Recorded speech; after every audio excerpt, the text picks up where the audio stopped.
नमस्कार दोस्तों, मैकेंजी मलिक साहब की एक और नई वीडियो में आप सभी का स्वागत है। मैं सुमित मलिक एक बार फिर से आप सभी का स्वागत करता हूं।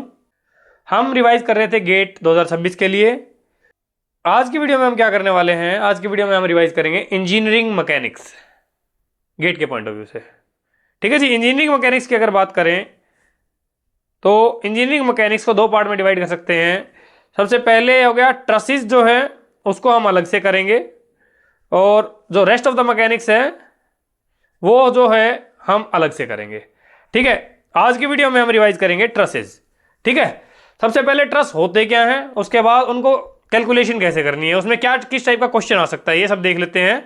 तो सबसे पहले अगर एक बीम और ट्रस में बात करें तो एक बीम क्या है और एक ट्रस क्या है। बीम क्या होता है? बीम के अंदर, किसी भी बीम के अंदर उसको शियर फोर्स और बेंडिंग मोमेंट दोनों में सब्जेक्ट किया जाता है। Beam is, you can say, that object which is subjected to shear force and bending moment both. Frames क्या होते हैं? Frames होते हैं वो होते हैं जो shear force plus bending moment और साथ साथ में एक्सियल फोर्स को भी सब्जेक्ट किए जाते हैं। बट ट्रसिस क्या होते हैं? ट्रसिस वो होते हैं जो केवल और केवल जिनके अंदर एक्सियल फोर्स एक्ट करती है। उनके अंदर कोई shear फोर्स एक्ट नहीं करेगी, कोई बेंडिंग मोमेंट एक्ट नहीं करेगी, उनमें केवल और केवल। इसके साथ साथ हम बात करें अगर, तो ट्रसिस के अंदर क्या होगा? सबसे पहली चीज क्या होगी? इसके जो जॉइंट होंगे, जितने भी होंगे, वो हिंज जॉइंट होंगे। जॉइंट जो होंगे वो हिंज जॉइंट होंगे, हिंज। ठीक है। इसके अलावा अगर बात करें तो ट्रसिस के अंदर हमारा केवल और केवल पॉइंट लोड लगते हैं, यानी कि हमारा जो यू कैन से यूडीएल वगैरह या यूवीएल वगैरह नहीं लगते, केवल और केवल पॉइंट लोड लगते हैं। ठीक है। और थर्ड जो है इंपॉर्टेंट चीज कि जो लोड होगा वो केवल और केवल कहां पे एक्ट करेगा? केवल जॉइंट्स पे एक्ट करेगा। Load on joints only, on joints only. ठीक है जी। ये इंपॉर्टेंट चीज है। आपसे कोई पूछ ले ट्रस क्या होता है तो आप इस तरीके से ट्रस को डिफाइन कर सकते हैं। अगर ट्रस की स्टेबिलिटी की बात करें तो हम दो तरीके से ट्रस की stability you can say ensure करेंगे। सबसे पहले एक्सटर्नल स्टेबिलिटी, उसके बाद इंटरनल स्टेबिलिटी। अगर हम 3D में अज्यूम करेंगे तो 3D में हमारे पास क्या होगा? नेट फोर्स और नेट मोमेंट जो है वो जीरो होना चाहिए हर डायरेक्शन में। यानी कि हमारा क्या होगा 3D के लिए? हमारा एक्स डायरेक्शन में भी फोर्स जीरो होनी चाहिए, वाई डायरेक्शन में भी फोर्स जीरो होनी चाहिए और जेड डायरेक्शन में भी फोर्स जीरो होनी चाहिए। ठीक है। साथ के साथ तीनों डायरेक्शन में मोमेंट भी जीरो होना चाहिए।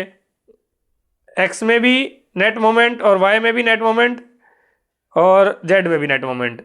ठीक है। अगर 2D की बात करेंगे तो हमारा जेड डायरेक्शन कैंसिल हो जाएगी, और अगर बात करें तो एक्स और वाई डायरेक्शन की मोमेंट भी कैंसिल हो जाएंगे। तो यू कैन से अगर 2D में बात करेंगे तो हमारा ये जो केवल रिलेशन है ये वैलिड हो जाएगी।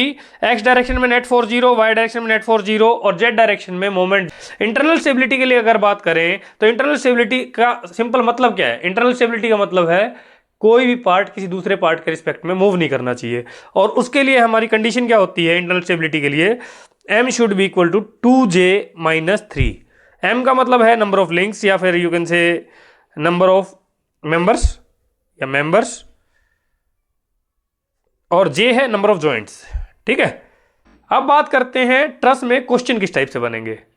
दो ही टाइप के क्वेश्चन आएंगे ट्रस में। या तो आपको आएगा कि जीरो फोर्स कैलकुलेट करने के लिए, ठीक है, फाइंड जीरो फोर्स। दूसरा हमारा क्या पूछ सकते हैं? दूसरा पूछ सकते हैं हमसे कि किसी एक मेंबर में कितनी फोर्स एक्ट कर रही है, तो वो निकालेंगे। तो जीरो फोर्स निकालने के लिए हम क्या करते हैं? जीरो फोर्स निकालने के लिए हमारे पास दो सिंपल से रूल हैं। ठीक है। सबसे पहला क्या है? अगर एक पॉइंट पे, फॉर एग्जाम्पल एक ये पॉइंट मान लिया मैंने, इस पे अगर तीन मेंबर एक्ट कर रहे हैं, ये कोई पॉइंट बी है, उस पे इस तरफ मान लिया मैंने पी ए बी लग रहा है, इस तरफ मान लिया पी बी सी लग रहा है, और इस तरफ मान लिया मैंने पी बी डी लग रहा है। ठीक है। तो बी पॉइंट पे तीन हमारे फोर्स लग रहे हैं। पहला रूल क्या कहता है कि अगर इनमें से कोई दो फोर्स कोलिनियर है, यानी कि सेम लाइन में है, तो तीसरी फोर्स हमेशा जीरो होगी। ठीक है जी। पहला रूल तो आपको ये याद रखना है जीरो फोर्स निकालने के लिए कि अगर दो force same you can say linear या कोलिनियर हैं, एक सेम डायरेक्शन में है, तो तीसरी फोर्स हमेशा जीरो होगी। और दूसरा रूल क्या कहता है कि अगर किसी एक जॉइंट पे केवल दो फोर्स एक्ट कर रही है, फॉर एग्जांपल एक ये है और दूसरी ये है। ठीक है। मान लो इसको मैं मान लेता हूं, ये ए पॉइंट मान लेते हैं, ये हमारा ए बी है और ये हमारा ए पॉइंट पी ए सी है। तो केवल अगर दो ही फोर्स काम कर रही हैं या फिर केवल दो ही मेंबर्स एक्ट कर रहे हैं तो उस केस में दोनों की वैल्यू 0 होगी। तो कैसे लिखेंगे इसको? तो फर्स्ट केस में अगर बात करें तो if at a point only 3 members are acting and 2 of them are collinear then third will be 0 force. और इस केस में अगर बात करें if at a joint only 2 members are meet which are non collinear then the both will carry 0 force. ठीक है जी, ये important है। पहला क्वेश्चन इस टाइप से आ सकता है, यहां पे बहुत इंपॉर्टेंट है। ठीक है, या दूसरा क्वेश्चन आएगा तो क्या आएगा, आपसे किसी एक मेंबर में वो निकालने के लिए, यू कैन से किसी एक मेंबर में फोर्स निकालने के लिए पूछ लेंगे। तो उस केस में हमें क्या करना है, step by step procedure follow करना है। प्रोसीजर क्या कहता है उस केस में, टू फाइंड फोर्स। ठीक है, प्रोसीजर क्या कहता है, 2 स्टेप में। सबसे पहले अगर बात करें, सबसे पहले हम क्या करेंगे, सपोर्ट रिएक्शन निकाल लेंगे। Find support reaction. Support reaction कैसे निकालेंगे, using equilibrium equation. Equilibrium equation. ठीक है, सेकंड क्या करेंगे हम, इसको जिस मेंबर में फोर्स हमें पूछी है वो निकालनी है, तो उसके लिए हम 2 में से एक मेथड यूज करेंगे। 2 मेथड है हमारे पास फोर्स निकालने के लिए। पहला जो मेथड है वो क्या है, मेथड ऑफ जॉइंट। ये कब काम करेगा या इसको हम कब यूज करेंगे? अब देखो फॉर एग्जांपल हम बात करें, अगर एक जॉइंट पे 3 मेंबर एक्ट कर रहे हैं, P1 P2 P3, 3 फोर्स है हमारे पास, तो हमें क्या पता है इस केस में हमारे पास इक्विलिब्रियम कंडीशन क्या होगी, इक्विलिब्रियम इक्वेशन क्या होगी, Fx equal to 0 Fy equal to 0। तो हमारे पास 2 ही इक्वेशन है तो 2 ही अननोन होने चाहिए, यानी कि हमारे पास को अगर एक की वैल्यू पता है और 2 की निकालनी है तो उस केस में हम इन दोनों कंडीशन इक्वेशन में रखेंगे और वहां से निकल जाएगा। ठीक है, तो इसको यूज कब करेंगे, when only two unknown are there, unknown are there। अब बात करते हैं मेथड ऑफ सेक्शन की। फॉर एग्जांपल मैंने ये डायग्राम कंसीडर कर लिया है। यहां पे हम क्या करते हैं, जैसे पहला वाला केस था, उस केस में तो हमने एक जॉइंट कंसीडर कर लिया। उस जॉइंट पे हमने इसको कब यूज करेंगे, जब केवल 2 अननोन होंगे हमारे पास।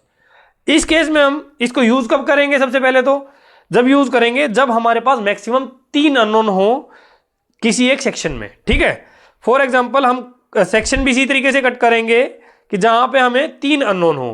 ठीक है, और एक और इंपॉर्टेंट चीज है कि सेक्शन वहां से कट करेंगे। फॉर एग्जांपल हमारे को इस मेंबर में फोर्स निकालनी है या इसमें निकालनी है या इसमें निकालनी है, तो ही हम इस यहां से कट करेंगे। फॉर एग्जांपल हमें निकालनी है फोर्स इस मेंबर में, ठीक है, तो हम सेक्शन को कुछ इस तरीके से कट करेंगे या इस तरीके से कट करेंगे ताकि वो मेंबर जिसमें हमें फोर्स निकालनी है वो इसमें इंक्लूड होना चाहिए। तो इसको कब यूज करेंगे, व्हेन 3 अननोन। ठीक है, साथ में ये कब सुटेबल है, व्हेन हमें कम मेंबर में, when only few member force are required.